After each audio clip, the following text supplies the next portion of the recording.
എല്ലാവർക്കും നമസ്കാരം. എന്റർടൈൻമെന്റ് കീഴിലേക്ക് എല്ലാവർക്കും സ്വാഗതം. യെസ്, എന്റർടൈൻമെന്റ് കിഴി എപ്പിസോഡാണ്. ഒരുപാട് എപ്പിസോഡുകളുടെ എല്ലാം കിഴിക്കത്തിന്റെ കീഴിലേക്ക് പോവാം.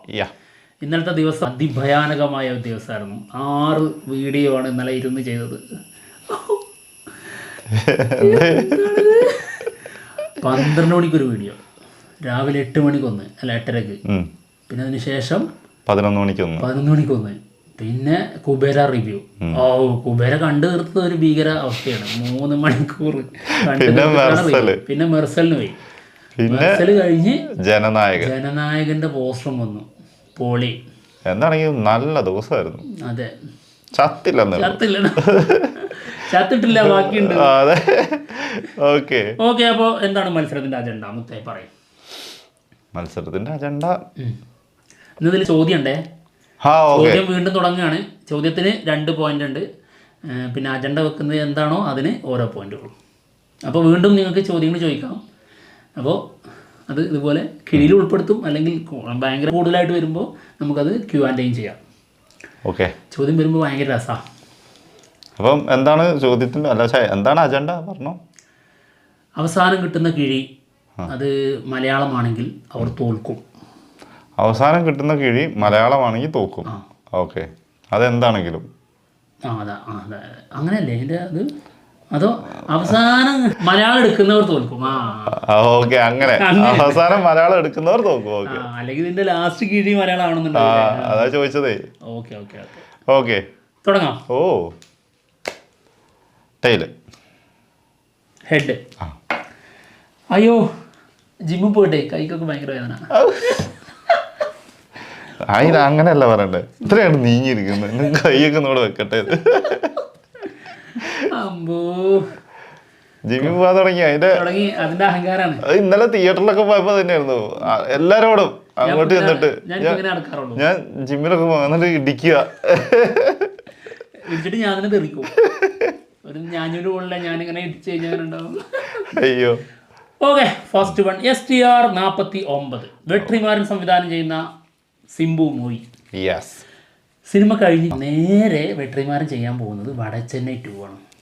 ഓക്കെ, അപ്പൊ എവിടെ വാടിവാസൽ അല്ലെങ്കിലും ഇപ്പൊ നോക്കണ്ട. ഓക്കെ, എന്തായാലും STR 49 വി ക്രിയേഷൻ ആണെങ്കിൽ വടച്ചെന്നൈ 2 വെൽസ് ഫിലിം ഇന്റർനാഷണൽ ആണ് നിർമ്മിക്കുക. കൊള്ളാം. എന്താണെങ്കിലും ഈ വെട്രിമാരൻ്റെ പരിപാടി അതാണ് ഇനി അറിയേണ്ടത്. അതായത് STR 49 കഥാപാത്രം ആ യൂണിവേഴ്സിലേക്ക് കൊണ്ടുവരുന്നുള്ള ഒരു പറഞ്ഞിട്ടുണ്ടായിരുന്നു. പറഞ്ഞു കേട്ടിരുന്നു. മേ ബി സിംബും ധനുഷും ഒരുമിച്ച് വരുമോ വടച്ചെന്നൈ? അതും പറയാൻ പറ്റില്ല കേട്ടോ. പോളിക്കോട്ടോ. അടുത്തത് വിജയ് സേതുപതി, നിതിലൻ സ്വാമിനാഥൻ. മഹാരാജയ്ക്ക് ശേഷം വീണ്ടും ഇവർ ഒരുമിക്കുന്നു എന്നുള്ള റൂമറുകൾ അതിശക്തമായിട്ട് കേൾക്കുന്നുണ്ട്. ഒരുമിച്ചാൽ ഒരു 1.5 പടം കൂടി കാണാം. മറ്റൊരു സംഭവം. മഹാരാജ ഒരു സംഭവം തന്നെയായിരുന്നു. മഹാരാജ 2 ആണോ എന്ന് പറയാൻ പറ്റില്ല. അതിന്റെ റൂമർ ഓൾറെഡി വന്നിട്ടുണ്ടായിരുന്നു. അത് വർക്കുകളൊക്കെ അണ്ടർവേ കൂടെ നടക്കുന്നുണ്ടെന്നൊക്കെ പറഞ്ഞിട്ടായിരുന്നു വന്നത്. എന്താണെന്ന അവസ്ഥ അറിഞ്ഞൂടാ. എന്തായാലും മഹാരാജ 2 ആയിരിക്കില്ല എന്നുള്ളൊരു റൂമറുണ്ട്. ഓക്കെ, അടുത്തത് ഹരിഹര വീരമല്ലു. പവൻ കല്യാൺ നായകനാവുന്ന സിനിമ. ആരാണ് വില്ലൻ? നമ്മുടെ ബോബി ഡിയോൾ. ബോബി ഡിയോളിനെ എല്ലായിടത്തും നോക്കി വിട്ടിട്ടുണ്ട്. ഇനി തെലുങ്കിൽ മഹാരാജ അടിപൊളി വില്ലനായിരുന്നു. അത് ശരിയാട്ടോ, സൂപ്പറായിരുന്നു. ഓക്കെ, ഹരിഹര വീരമല്ലു സിനിമയുടെ ഒഫീഷ്യൽ റിലീസ് ഡേറ്റ് വീണ്ടും പ്രഖ്യാപിച്ചിട്ടുണ്ട്. ജൂലൈ 24 സിനിമ റിലീസിന് എത്തും എന്നുള്ളതാണ് അവർ പറയുന്നത്. മറ്റുള്ള ഡേറ്റാ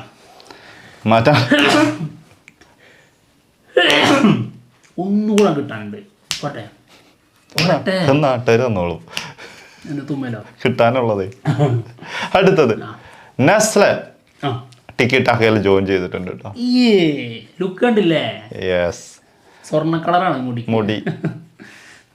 മറ്റേ എന്തായിരുന്നു, ഒബേയോ ഗ്യാസ്ബേയോ അങ്ങനെന്താണ് പേര് ക്യാരക്ടറിനെ? ഗ്യാസ്ബേ. ഞാൻ കണ്ടില്ലായിരുന്നു കേട്ടോ, അതായത് ചോദിച്ചത് ഗ്യാറ്റ്സ്ബി ആണോ? അതാണ് ക്യാരക്ടർ നെയിം. എന്തായാലും ലുക്ക് എന്നുള്ളത് ഇതാണ്. ആള് ജോയിൻ ചെയ്തിട്ടുണ്ട്. എന്തായാലും എല്ലാവർക്കും നല്ല നമസ്കാരം. ഏത് ടിക്കറ്റ് ആക്കിയാൽ ആളില്ല, അതാണ് ഇതാണ്. എന്തായാലും ആകെ മാറിയല്ലോ അല്ലേ? ഈ ഗ്യാറ്റ്സ്ബി എന്ന് പറയാൻ കാരണേ പണ്ടൊരു ക്രീം ഇല്ലായിരുന്നു തലമുടി പറഞ്ഞത്, ആ പേര് തന്നെ അല്ലേ അത്? ഓക്കെ. ആ രീതിയിലാണ് തോന്നുന്നത്. അതിന്റെ പേര് അങ്ങനെ തന്നെ അല്ലായിരുന്നോ? Yes, ഓബ എവിടുന്ന് കയറിയെന്ന്? Gangster villain. മനസ്സിലായോ? മനസ്സിലായി. ഓക്കെ. നിന്റെ മരണം നീ എന്ന് ഓർത്തിരിക്കണം. എന്തായാലും രോഹിത് VS സംവിധാനം ചെയ്യുന്ന സിനിമയാണ് ടിക്കറ്റ് ആക്കാം. ആസിഫ് അലി ചിത്രം. അതിൽ നസ്ലൻ ഉണ്ടെന്നുള്ളൂ. ആ രീതിയിൽ അത് മാർക്കറ്റ് ചെയ്യുള്ളൂ. അതത്രേ ഉള്ളൂ. വാമിക ഗബി ആട്ടോ നായിക. ഓക്കെ. അടുത്തത് അല്ലു അർജുൻ അറ്റ്ലി മൂവി. സിനിമയുടെ ഷൂട്ട് മുംബൈയിൽ പുരോഗമിച്ചുകൊണ്ടിരിക്കുകയാണ്. ഇതിൽ 2 പ്രധാന ആൾക്കാരാണ് അഭിനയിച്ചുകൊണ്ടിരിക്കുന്നത് ഒരുമിച്ച്. ആരൊക്കെയെന്നറിയോ? മൃണാൾ താക്കൂറും അല്ലു അർജുനും. കൊള്ളാലോ. മൃണാൾ താക്കൂർ. രണ്ടുപേരുടെയും പോർഷൻസ് ഗംഭീരമായിട്ട് നടന്നുകൊണ്ടിരിക്കുന്നു എന്നാണ് കേൾക്കുന്നത് കേട്ടോ. ദീപിക പദുക്കോണാട്ടോ ഇതിൽ നായികയായിട്ട് വരുന്നത്. മറ്റൊരു നായികയാണ് മൃണാൾ താക്കൂർ. എത്ര 4-5 നടിമാരുണ്ടെന്നുള്ളതാണ് കേട്ടത്. 5 പേരൊക്കെ ഉണ്ടോ? അടുത്തത് ദൃശ്യം 3. സിനിമയുടെ ടോട്ടൽ ഷൂട്ട് 45 ദിവസമുള്ളൂ കേട്ടോ. 45 ദിവസം കൊണ്ട് ഷൂട്ട് തീർത്തിട്ട് ഡിസംബർ 25, 2025 റിലീസും ചെയ്യുമെന്നാണ് കേൾക്കുന്നത്. അതിന് ജിത്തു ജോസഫിനെ കൊണ്ട് പറ്റും. മൂപ്പരെ കൊണ്ട് പറ്റും. മൂപ്പര് പണ്ടേ നേരം കൊണ്ട് വന്ന ഓർമ്മയില്ലേ? എത്ര പെട്ടെന്നല്ലേ പരിപാടി കഴിഞ്ഞ് ഡിസംബർ 25 തന്നെ ഇതേപോലെ റിലീസ്. ഡിസംബറിൽ തന്നെയായിരുന്നു അത് റിലീസ്. അത്ര സിമ്പിൾ ആയിട്ട് വരുന്ന ആള് സമയത്ത് മാത്രമാണ് കുറച്ച് സമയം കൊടുക്കുക. അത് എനിക്ക് തോന്നുന്നു ആളെ കറക്റ്റ് ആയിരിക്കും എല്ലാം ഷെഡ്യൂളുകളും എല്ലാം. റാമില് മാത്രമാണ്. റാം അത് പിന്നെ ബഡ്ജറ്റിന്റെ വിഷയം കൊണ്ട് ചില പ്രശ്നങ്ങൾ. അല്ലാണ്ട് അടുത്ത കിഴി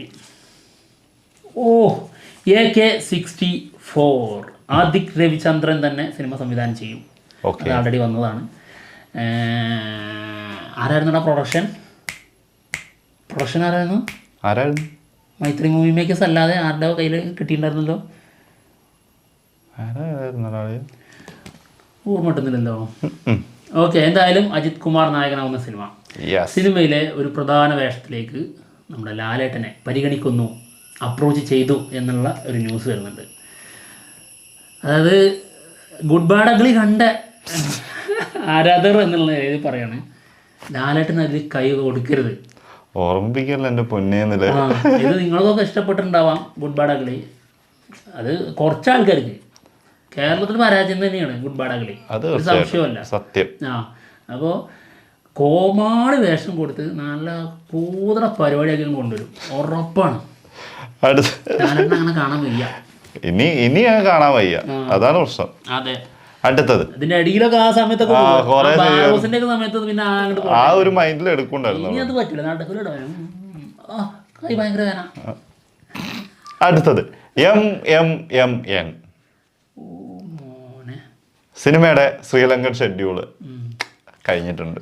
ഓക്കെ. അടുത്തത് ഏതാണാവോ അറിഞ്ഞൂടാ. അടുത്തെന്താണാവോ പരിപാടി? ട്രിവാൻഡ്രമാണോ കൊച്ചിയാണോ അറിഞ്ഞൂടാ. അത് തന്നെയല്ല ഞാനും പറഞ്ഞു, അറിഞ്ഞൂടാ. ഓക്കെ. എന്തായാലും മഹേഷ് നാരായണൻ ഒരുക്കുന്ന സിനിമയുണ്ടോ? അടുത്ത കിഴി I am game. I am game സിനിമയുടെ ബിഗ് അപ്ഡേറ്റ് ഉണ്ട്. അതായത് അടുത്ത ആഴ്ച ഇതിൻ്റെ ഈ ഇപ്പം നടക്കുന്ന ഹൈദരാബാദ് ഷെഡ്യൂൾ കഴിയും. ഇതും അടുത്ത ഷെഡ്യൂള് കൊച്ചിയിലോ ട്രിവാൻഡ്രത്തോ ആണ്. അപ്പോൾ MMN ഇതും ക്ലാഷ് ആവും, രണ്ടും കൂടി. ഇനി ഇത് യൂണിവേഴ്സ് ആവോ? മിക്സ് ആയിട്ട് എന്തോ ആണ്. ഓക്കെ, പോരട്ടെ. രാമായണ സിനിമയുടെ ഗ്ലോബൽ ഡിസ്ട്രിബ്യൂഷൻ എടുത്തിരിക്കുന്നത് വാർണർ ബ്രോസ് പിക്ചേഴ്സ്. ഓക്കെ, അത് കൊള്ളാട്ടോ. നിതീഷ് തിവാരി ഡയറക്റ്റ് ചെയ്യുന്ന സിനിമയാണ്. നമ്മുടെ സായി പല്ലവി സീതയായിട്ട് വരുന്ന സിനിമ. പലർക്കും അതാണ് താല്പര്യപ്പെടാത്തത്. സായി പല്ലവി കൂടുതൽ ആൾക്കാർക്ക് അതങ്ങ് അംഗീകരിക്കാൻ പറ്റില്ല. അംഗീകരിക്കണ്ട, എതിർപ്പുള്ള ആൾക്കാർ അംഗീകരിക്കൂല, നോ പ്രോബ്ലം. ഇവിടെ സീതയായിട്ട് നയൻതാര വന്നപ്പോ എല്ലാരും അംഗീകരിച്ചല്ലോ. പിന്നെന്താ? അത് സീത എന്ന് പറഞ്ഞ നയൻതാര അതിനുണ്ട്, സായി പല്ലവി ഇല്ല എന്നുള്ളതാണ് അഭിപ്രായം. അപ്പൊ അല്ല, അന്നും ഭയങ്കര വിഷയം ഉണ്ടായിരുന്നു. അതുണ്ടായിരുന്നു, അതെന്നെ പറഞ്ഞത്. അത് ഭയങ്കര വിവാദക്കാരനായിരുന്നു. അത് കാരണം അതിന് വേറെ കുറെ ഉണ്ടായിരുന്നു, വേറെ കുറെ കാരണങ്ങളുണ്ട്. ഇപ്പൊ നമ്മള് അതായത് സീത എന്നുള്ള കൺസെപ്റ്റിന് സായിപ്പ് അലി പറ്റുമോ എന്നുള്ള രീതിയിലാണ് ഇപ്പോൾ പറയുന്നത് കേട്ടോ. അതായത് മച്ചാൻ്റെ ഒരു മനസ്സിൽ വോയിസ് പറയാം കേട്ടോ, മൈൻഡ് വോയിസ്. നിങ്ങൾ എതിർക്കുന്നവർ എതിർത്തോ, ഒരു പ്രശ്നമല്ല. ഞാൻ എൻ്റെ സന്തോഷം നോക്കിയാൽ എൻ്റെ സന്തോഷം എനിക്ക് ഉറപ്പായിരുന്നു അത് അതല്ലേ. പിന്നെ തീർച്ചയായിട്ടും അതത്രേ ഉള്ളൂ, അല്ലാണ്ട് ഇപ്പൊ എന്ത് പറയാനാ. ഓക്കെ, അവസാന കിഴി. അപ്പൊ തീർച്ചയായും ഇത് മലയാളം ക്വസ്റ്റ്യൻ, പിന്നെ മലയാളം കൂടിയാണ്. അടുത്തത് ഇത് മലയാളം ഒന്നുമില്ല, അല്ല അത് ഉറപ്പൊന്നുമില്ല. ഏതാണ് ചോദ്യം? ഓക്കെ, അത് കുഴപ്പമില്ല. പക്ഷെ ലാസ്റ്റ് മലയാളം എടുത്ത ആരാ? അത് ഞാനാ. പക്ഷെ 2 പോയിന്റ് കൂടെ കിട്ടി. അതുകൊണ്ട് കാര്യമില്ലല്ലോ, അതാ ഞാൻ ചോദിച്ചത്. ലാസ്റ്റ് മലയാളം എടുക്കുന്നവര് നോക്കുന്നല്ലേ. അതെ അതെ, അതെങ്ങനെ സംഭവിക്കും? ഈ 2 പോയിന്റിന്റെ കാര്യം എന്താ ഇനി? അയ്യോ, അത് എന്താ അജണ്ടയാണ്. ഓക്കെ, എന്തായാലും ചോദ്യം ഇതാണ്. ഓക്കെ, അത് പോട്ടെ, ഈ കിഴി അങ്ങനെ ഇരിക്കട്ടെ. ചോദ്യം ഇതാണ്, നിങ്ങൾക്ക് ഏറ്റവും ഇഷ്ടപ്പെട്ട കോമഡി മൂവി ഏതാണെന്നുള്ളതാണ്. ഒരെണ്ണാണോ പറയണ്ടത്? ഒന്ന് എന്നുള്ളതാണ് ചോദിച്ചിട്ടുള്ളത്. ജുനു ആണ് ഈ ചോദ്യം ചോദിച്ചിട്ടുള്ളത് കേട്ടോ. കോമഡി മൂവിയൊക്കെ ഇഷ്ടം പോലെ ഉണ്ട് ബ്രോ, എത്രയാന്ന് എഴുതിയിട്ട് എടുക്കണം. അതുകൊണ്ട് തന്നെ ഒരെണ്ണം പറയാം, പറക്കം തളിക. ഇത് എന്താ മൊത്തം വേണമെങ്കിൽ പറഞ്ഞു കേട്ടോ, നിങ്ങൾക്ക് ഓരോ ഇൻഡസ്ട്രിയിൽ നിന്നും ഓരോന്ന് വേണമെങ്കിൽ പറഞ്ഞു. അത് വേണ്ടേ, മലയാളം മാത്രം മതി. മലയാളം മാത്രം പറഞ്ഞു. പറക്കം തളിക. പറക്കം തളിക എത്ര ഇരുന്ന് കണ്ടാലും ബോറടിക്കൂലാത്ത സിനിമ. എൻ്റെ ഏറ്റവും ഫേവറേറ്റ് കോമഡി സിനിമകൾ CID മൂസ. ഒരെണ്ണം പറഞ്ഞാൽ പോലെ കുറേ ഒന്നായി മീശ മാധവൻ. ഓക്കെ, മൂക്കില രാജ്യത്ത്, മുറിമുഖൻ രാജാവ്, പിന്നെ ഹരിഹർ നഗർ. പിന്നെ അദ്ദേഹം പറഞ്ഞ അത് ഒരെണ്ണം പറയാൻ പറ്റില്ല. അദ്ദേഹം പറഞ്ഞ ഒരുപാട് സിനിമകളുണ്ട്. Mannar Mathai speaking, Ramji Ram speaking. ഇതൊക്കെ മറ്റേ എത്ര സിനിമകളാണ്, നൂട്ട് കണക്കിന് സിനിമകളാണ് ഉള്ളത്. അതൊന്നും ഇതൊക്കെ അങ്ങനത്തെ ഒരു ചോദ്യം തന്നെ ചോദിക്കാൻ പാടില്ല അല്ലേ, സത്യം. അല്ലെ ഏതെങ്കിലും ഒരു നടന്റെ ചോദിക്കുകയാണെങ്കിൽ ഓക്കെ, സിനിമ ചോദിക്കുകയാണെങ്കിൽ എത്രയോ സിനിമകൾ മലയാളത്തിൽ ഇറങ്ങിയിരിക്കുന്നു, കോമഡി സിനിമകൾ. പക്ഷേ അങ്ങനെ ചോദ്യത്തിന് പ്രസക്തി ഉണ്ട്. അല്ല, പ്രസക്തി ഉണ്ട്, പക്ഷെ അതിന് ഒരു ഉത്തരം സിമ്പിളായിട്ട് ഒരിക്കലും എനിക്ക് തോന്നുന്നില്ല. കോമഡി സിനിമയൊന്നും ഒരാൾക്കും ഒരെണ്ണം മലയാളത്തിൽ നിന്നൊന്നും പറയാൻ പറ്റില്ല. എന്തുകൊണ്ട് CID മൂസ അല്ല പറക്കും തളിക ആദ്യം വന്നു? എന്തുകൊണ്ട് പറക്കും തളിക ആദ്യം പറഞ്ഞു? ഞാൻ ആദ്യം പറഞ്ഞു, എനിക്ക് ഇഷ്ടപ്പെട്ട സിനിമ അത് തന്നെ. അപ്പൊ ഒന്ന് അതുണ്ട്, അതിന്റെ അത് ഒരെണ്ണം നമ്മൾ തെരഞ്ഞെടുത്തങ്ങ് പറഞ്ഞു എന്നേ ഉള്ളൂ. അല്ലാണ്ട് ഇതിപ്പോ ഈ കിടക്കുന്ന സിനിമകളൊക്കെ അതിനകത്ത് വരുന്നത് തന്നെയല്ലേ. എനിക്ക് സെലക്ട് ചെയ്ത് ഒരെണ്ണം പറയാൻ പറഞ്ഞ ഏതാ പറയാ? ഇപ്പൊ അത് പറയുമ്പോ ഓർക്കും അയ്യോ അതല്ലല്ലോ മറ്റേതാണല്ലോ അല്ലേ. അതാണ് പറഞ്ഞത്, അങ്ങനെ പറയാൻ പറ്റില്ല. ഒരാളുടെയൊക്കെയാണ് ചിലപ്പോൾ പറയാം. ഇപ്പൊ സുരേഷ് ഗോപി അഭിനയിച്ച കോമഡി സിനിമ ഏതാന്ന് വെച്ചിട്ടുണ്ടെങ്കിൽ നമുക്ക് പറയാൻ പറ്റും, മറ്റേ മിന്നൽ ചന്ദ്രനായിട്ട് ഒറ്ററിന് അതൊക്കെ. പിന്നുള്ളത് തെങ്കാശി പട്ടണം, അതിനും അതിനും ഓപ്ഷൻസ് പോവാണ്. അല്ല പറഞ്ഞ അതിലും ഓപ്ഷൻസ് അങ്ങനെ പോവാണ്. ഒന്നിനും ഒരു ഇത് പറയാൻ പറ്റില്ല അതിലൊന്നും. എന്താണെങ്കിലും അടുത്ത കിഴിയിൽ കാണാം. ഈ കിഴി എന്തായാലും ഇതിപ്പോ എന്തായാലും അല്ല, നമ്മളെ അജണ്ട അതിന്റെ രീതിക്ക് പോട്ടെ. 2 പോയിന്റ് കിട്ടി എന്നുള്ളത് ശരി, 2 പോയിന്റ് അവിടെ വെച്ചു. പക്ഷെ ഞാൻ തോറ്റു. പോയിന്റ് അവിടെ ഇരുന്നോട്ടെ, അടുത്തേലും എടുക്കാം. 2 പോയിന്റ് കിട്ടി ശരിയാണ്, പക്ഷെ നീ തോറ്റു. പോയിന്റ് ഒക്കെ ഓക്കെ, തോൽവി. അതെ. അപ്പൊ എന്തായാലും അടുത്ത കിഴിയായിട്ട് കാണാം. ബൈ.